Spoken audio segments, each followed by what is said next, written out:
What's up guys, welcome back to my channel. Today we are going to be reviewing Baz Luhrmann's interpretation of Elvis. This film ultimately works entirely because of Austin Butler's performance as Elvis. I think it is phenomenal. The physicality, the vocality, his expressionism, it's just a really fantastic performance. And it is the main reason I really enjoyed this film. I think Baz Luhrmann's glamorous showmanship style of filmmaking really lends itself to the king of rock and roll. The film just feels like it has a real energy, a real vitality that just kind of rushes you through from scene to scene, that both works and kind of like holds it back at times. There's a lot of moments in this film where you just never feel like a scene is given the chance to live and breathe because we're kind of chopping back and forwards. It's very kind of chaotic and energetic. For a 2.5 hour film, I think that style of filmmaking really helped the pace along. At no point did it feel too slow or too lethargic. But then at the expense of that comes those kind of quieter, more dramatic moments to kind of let a lot of the tragedy and drama of the film sink in.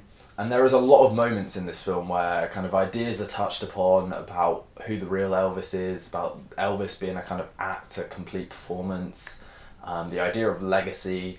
Really interesting ideas that are kind of touched on but are not really given more than a throwaway line to explore. And I think that could have lent the film a lot more substance. It very much is a style over substance film, although it is kind of jam-packed with emotion and tragedy, obviously, because of the true story nature of it. I think the film ultimately offers only a very kind of surface level exploration of that. I know Tom Hanks got a lot of criticism for his performance, and I would say he's a very kind of jarring presence in the film, but I think that's partly just the character he's playing. He interferes, he disrupts the kind of good times that Elvis has, and although the performance sometimes strays a bit too much into this kind of satirical Machiavellian villain, I think it is ultimately just the role he plays in the film as the foil. He is the villain of the story.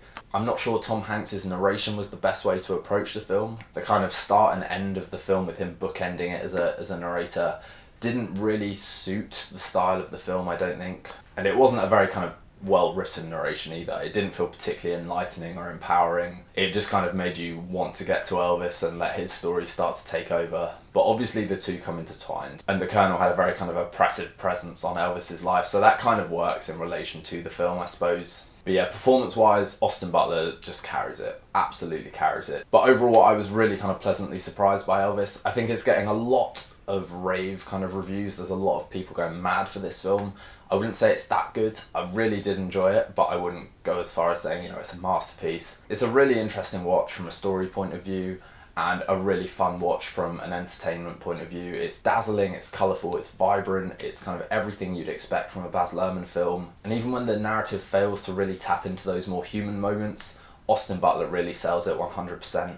So ultimately it is well worth watching. I would love to know what you guys thought, so please drop a comment below if you've seen it. Let me know what you thought. Please consider liking and subscribing. That's always a huge help for my channel, guys. But in the meantime, thank you for watching this video, and I'll see you for the next one.